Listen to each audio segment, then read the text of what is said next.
আসসালামু আলাইকুম ওয়া রাহমাতুল্লাহি তাআলা ওয়া বারাকাতুহু।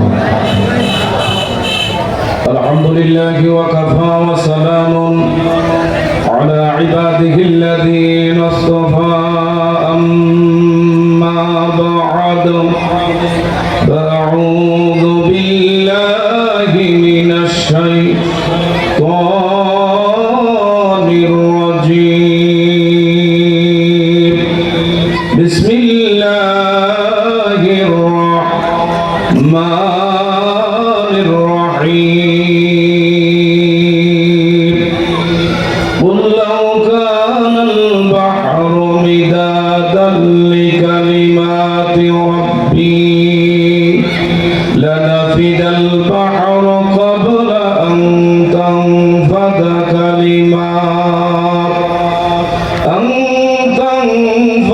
কালিমাতু রাব্বি ওয়ালাউ জি'না বিমিথলিহি মাদাদা। সাদাকাল্লাহুল আযীম ওয়া সাদাকার রাসূলুহুন নাবিয়্যুল কারীম ওয়া নাহনু আলা যালিকা মিনাশ শাহিদিনা ওয়াশ শাকিরিন ওয়াল হামদু লিল্লাহি রাব্বিল আলামিন। قال النبي صلى الله عليه وسلم خيركم من تعلم القرآن وعلمه أو كما قال عليه الصلاة والسلام. إن تعالى مخبرا وآمرا في حبيب شانه محمد صلى الله عليه وسلم. إن الله وملائكته يصلون على النبي يا أيها الذين آمنوا صلوا عليه وسلموا تسليما. صلى الله على ما شاء الله جل جل صلى الله صلى الله صلى الله لعن الشرف والله هو عمن سلف من أمته صلى وعلى صلى الله صلى الله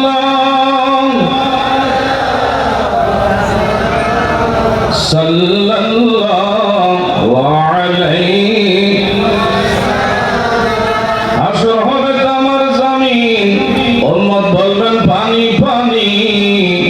নবী আপনি বিনে পানি দেওয়ার সাধ্য কারণ থাকবে না। সাল্লাল্লাহ মাশাআল্লাহ জোরে সাল্লাল্লাহ সাল্লাল্লাহ সাল্লাল্লাহ লা ইলাহা জোরে লা ইলাহা মাশাআল্লাহ লা ইলাহা। বাবা নৌকা চলে না বাজি সারা, রিক্সা চলে না চালক সারা, দুনিয়া চলে না আল্লাহ সারা, মুমিন বাসে না জিকির সারা। লা ইলাহা জোরে লা ইলাহা। বাদল যার দিলে আছে আল্লাহর ভয়, আল্লাহ আল্লাহ সব সময়। দুনিয়াদারি ভালো লাগে না,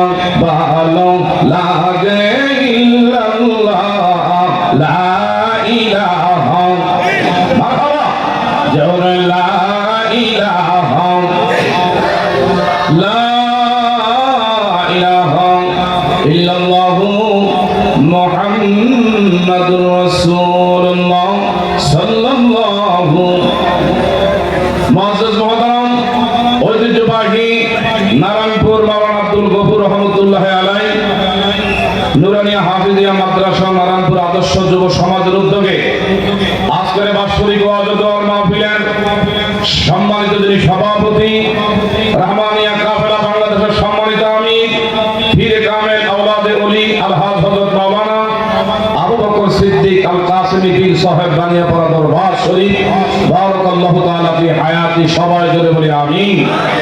আজকের মাহফিলে যিনি সম্মানিত প্রধান বক্তা হিসেবে আপনাদের মাঝে আলোচনা করবেন সারা বাংলার আলোড়ন সৃষ্টিকারী, যিনি টেকনাফ থেকে তেতুলিয়া, রূপসা থেকে পাথুরিয়া, সুন্দরবন থেকে বান্দরবন ঘুরে ঘুরে কোরআন ও সুন্নাহর আলোকে আলোচনা করে লক্ষ লক্ষ নবী প্রেমিক, অলি প্রেমিক, কোরআন প্রেমিকদের হৃদয় কেড়ে থাকেন। আজকের মধ্যমণি মুফতি সৈয়দ আহমেদ কলরব মহতামি মাদ্রাসাতুল আসহাব আল ইসলামিয়া ঢাকা বারাকাল্লাহু তাআলা ফি হায়াতি। আমার পূর্বে যিনি আলোচনা করেছেন অত্যন্ত সাজানো গুছানো, মন মাতানো, বর্তমান যুগ উপযোগী অত্যন্ত সুন্দর আলোচনা করেছেন সুমধুর কণ্ঠস্বর তরুণ বক্তা হযরত মাওলানা মাসুম বিল্লাহ ইলিয়াস সাহেব, খতিব দক্ষিণ বংশী জামে মসজিদ ঢাকা। আজকের প্রধান অতিথি জনাব মোহাম্মদ আব্দুল আজিজ মোল্লা, বিশিষ্ট ব্যবসায়ী সমাজসেবক, মালয়েশিয়া প্রবাসী, পরিচালনা আছেন মাওলানা আবু ইউসুফ মোল্লা।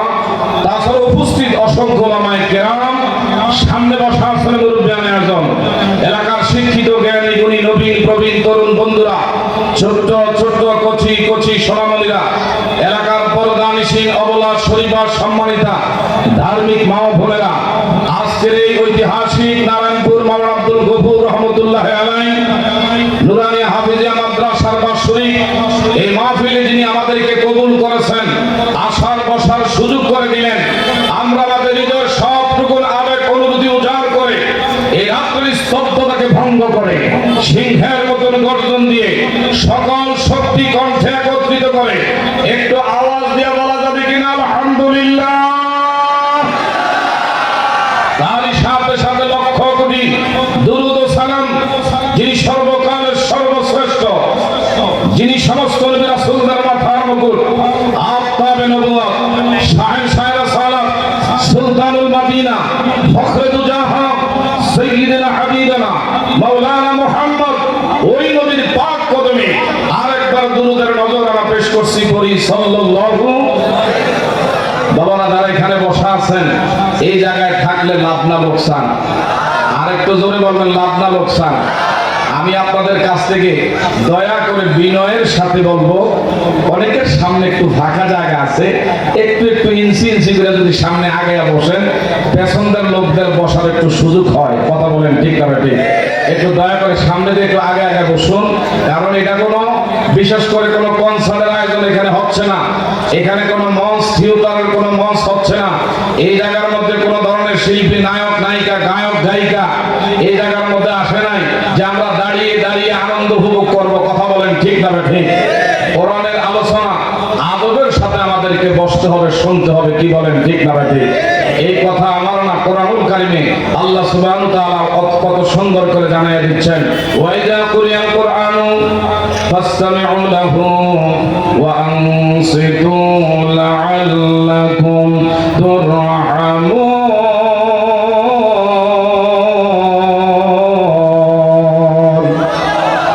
কোরআনের আলোচনা যারা অন্তরে কান এবং ধ্যান দিয়ে মনোযোগের সাথে যারা শ্রবণ করবেন, লাআল্লাকুম তুরহামুন, আল্লাহ পাকের ওয়াদা, আমার আল্লাহ সুবহানাহু ওয়া তাআলার দরবারের পক্ষ থেকে হে বাবারা বন্ধুরা, আমার আপনার উপরে রহমত নাযিল করেন।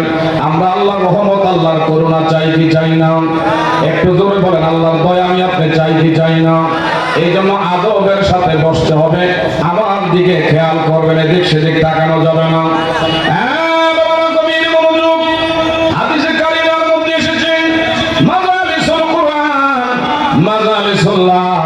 যে জায়গার মধ্যে কোরআনের আলোচনা হয়, এটা সাধারণ কোন মজলিস নয়, এই মজলিসটা আমার আল্লাহ সুবহানাহু ওয়া তাআলার দরবারে অনেক একটা দামি মজলিস।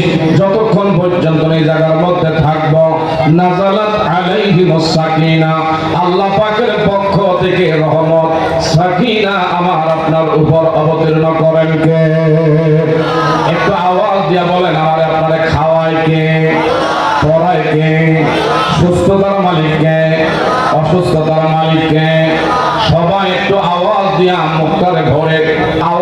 বলবেন একটু আল্লাহ। এতগুলা লোক আমার আল্লাহর নামের আওয়াজ নাই। বন্ধু একটু সবাই প্রেম নিয়ে দরদ নিয়ে বলেন আমার আপনার একমাত্র পালন কর্তা ইনি কে? সবাই মায়া করে বলেন আল্লাহ। আমার আল্লাহ বলেন ক্বালা রাব্বুকুম উদউনি আস্তাজিব লাকুম। বান্দারে তুমি যখন আমারে আল্লাহ বলে একবার ডাক দাও, আমি আল্লাহ 70 বার বলি লাব্বাইক ইয়া আবিদি। বান্দারে তোর কি প্রয়োজন, আমি আল্লাহ হাজির। আমার আল্লাহ কাছে না দূরে? একটু জবানটা খোলেন, এই জবানের মালিক কে? বহু লোক আমার বাবারা বন্ধুরা দেখতে শুনতে খুব হ্যান্ডসাম, কিন্তু তার বাবারা বন্ধুরা বাক স্বাধীনতা, কথা বলার মতন বাক স্বাধীনতা নাই। আমার বাবারা বন্ধুরা কথা বলতে পারে নাই, কিন্তু আমার আপনার দেহটা ভালো রাখছেন, জবানটা ভালো রাখছেন। এই জন্য যদি মাহফিলে সুবহানাল্লাহ আলহামদুলিল্লাহ আল্লাহর নামের তাকবীরের ধ্বনি যদি দেওয়া লাগে, আমি আপনি দিতে চাই কি চাই না? আরেকটু জোরে বলেন, দিতে চাই কি চাই না? কোরআনের আলোচনার দ্বারা ইমানদারের ঈমান বাড়ে না কমে? আরেকটু জোরে কোন, বাড়ে না কমে? ওয়াইদা তুলিয়াত আলাইহিম আয়াতুহু সাদাতুহুম ঈমানা। আমার আল্লাহ পাক বলে কোরআনের আলোচনার দ্বারা ইমানদারের ঈমান ও বাবারা বন্ধুরা বেড়ে যায়। যেমন নাকি দুনিয়ার কোন বাতাস যদি প্রবাহিত হয়, পানির মধ্যে লাগলে যেমন নাড়াচড়া করে, তদ্রূপ আমার ভাইরা ইমানদারের সামনে কোরআনের আলোচনা আসলে তখন ইমানদারের অন্তরটা কাঁপতে থাকে, অশ্রু সজল সিক্ত হয়ে যায়। কথা ধরে বলেন ঠিক না বেঠে? আল্লাহর হাবিব সাল্লাল্লাহু আলাইহি ওয়াসাল্লামের সাহাবায়ে কেরামরা আমার নবীর সামনে এমন ভাবে বসে আলোচনা শুনতো, পাখিটা ওনার বাবারা বন্ধুরা কাঁধের মধ্যে যদি বসতো টের করতে পারতো না। আর এখন কিছু কিছু আমরা শ্রোতা আছি, বক্তার সুর সাইরের পাগল, বক্তা দেখা শোনায় কেমন, বক্তার আওয়াজ যদি ভালো হয় থাকবো, আওয়াজ যদি ভালো না লাগে আগের থেকে দৌড় মারবো। এই ধরনের কিছু শ্রেণীর আমার বাবারা বন্ধুরা এবং দর্শক শ্রোতা আছে না নাই? আরো ধরে বলেন আছে না নাই? এই জন্য যতক্ষণ থাকবো একমাত্র অন্তরে কারণ দেন দিয়া আমি আপনি আমলের নিয়ত যেন বসতে পারি। একটু সবাই জবান করে বলুন আমি। আরেকটু জোরে বলা যাবে না আমি? পৃথিবীর বুকে থাকতে পারবেন না, থাকতে চাইলেও আমার আপনার এই দেশের মানুষ একদিন রাখবে না। আমাকে আপনাকে এমন ঘরের মধ্যে সময় আসবে যে ঘরে বন্ধু বান্ধব আপন দুনিয়ার কেউই নাই। ঠিক না বেঠে? যত বড়ই মশলা হোক আর গোসলা হোক, পয়সাওয়ালা হোক, ধনবান হোক, বিত্তবান হোক, প্রভাব প্রতিপত্তিবান ব্যক্তিত্ব হোক না কেন, এই জমিনের মধ্যে থাকার আর ভাগার ক্ষমতা কি কারো আছে? আরো ধরে বলেন কারো আছে? আমরা আওয়াজে বোঝা যায় এই দেশে আসছি মনে হয় জীবনের বিশাল মেয়াদ লয়ে আইছি, আমার আপনার কবরে মনে হয় যাওয়া লাগবে না। কিন্তু যেই ঘরের মধ্যে বসবাস করেন এই ঘরের মধ্যে বাবা ছিল, অনেকের বাবারে নিজের হাতে কবরস্থ করে আসছেন। এমন সন্তান এখানে বসা আছেন যে মায়ের গর্ভদেশ থেকে তুমি আমি ডেলিভারির দিন কলায় কলায় রক্ত জড়াইছি, যেই দেহটা তুমি আমি এইভাবে রক্ত আমার বাবারা বন্ধুরা পান করে দেহটাকে দুর্বল করছি। এমন সন্তান এই মাহফিলের মধ্যে বসা আছেন, নিজের কান্দে কইরা কবরে নাই না হাত দিয়া মায়ের কবরস্থ করে আসছেন। কাজেই যেই ঘরের মধ্যে আছেন এই ঘরের মধ্যে আপনি একদিন থাকবেন না। কারণ কি বাবারা বন্ধুরা, পৃথিবী থাকার জায়গা না। আইনা মাতা কুনু ইউদরিকুমুল মাউতু ওয়ালাউ কুনতুম ফি বুরুজিম মুশাইয়্যাদা।